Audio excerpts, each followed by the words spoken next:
The idea that essentially Trump gets a kind of political victory in a certain sense. He gets to go and sort of be the savior of these jobs. Carrier gets a PR victory and $7 million in taxpayer money. And, you know, 1,000 people get to keep their jobs, although a whole bunch of other people are going to lose them anyway. You can imagine that being replicated if he could pull the strings on the incentives time and time again. Absolutely. Look, you're a corporation out there who doesn't intend to leave the country, and you're hearing Trump saying they're willing to bribe you to stay in a country. These guys are smart. Oh, hey, Mr. Trump, we got 1,000 jobs. We're thinking of leaving. Give us a tax break as well. Look, the bottom line is he campaigned on being tough on corporate America, on slapping a very large tariff on them.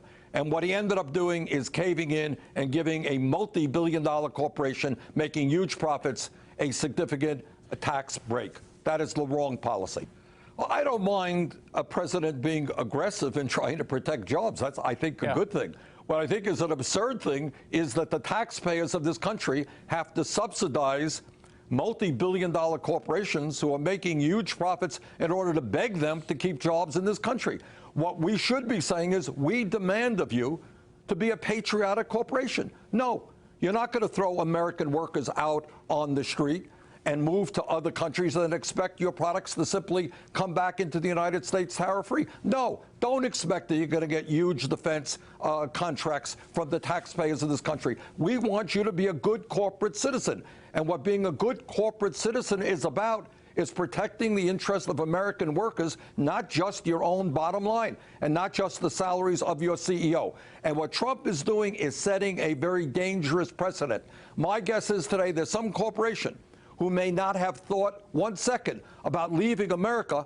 Now they're going to announce, hey, we're going to Mexico, we're going to China. Hey, Mr. Trump, what you going to do for us? How many millions of dollars in tax breaks are you going to give us for staying in America and not throwing our workers out on the street? Very dangerous precedent. But you know, Chris, during the campaign, we had Mr. Trump running around the country saying he was going to be really tough on these corporations if they outsourced American jobs and threw American workers out on the street, and they wanted to bring their products back in from Mexico or China. He was going to slap a huge tariff on them. Well, it turns out that's what he said in the campaign, but what he's doing now is very, very different. What he's doing now is saying to these corporations, well, it's okay for half of the jobs to go to Mexico, where people will be paid $3 an hour, and for the other half, well, we are going to give a very, very profitable corporation. United Technologies made $7 billion in profits last year. We're going to give them a $7 million tax break in order to keep these jobs. United Technologies 2 years ago gave their CEO a $172 million golden parachute. United Technologies does not need a tax break. United Technologies today has $6 billion in defense contracts.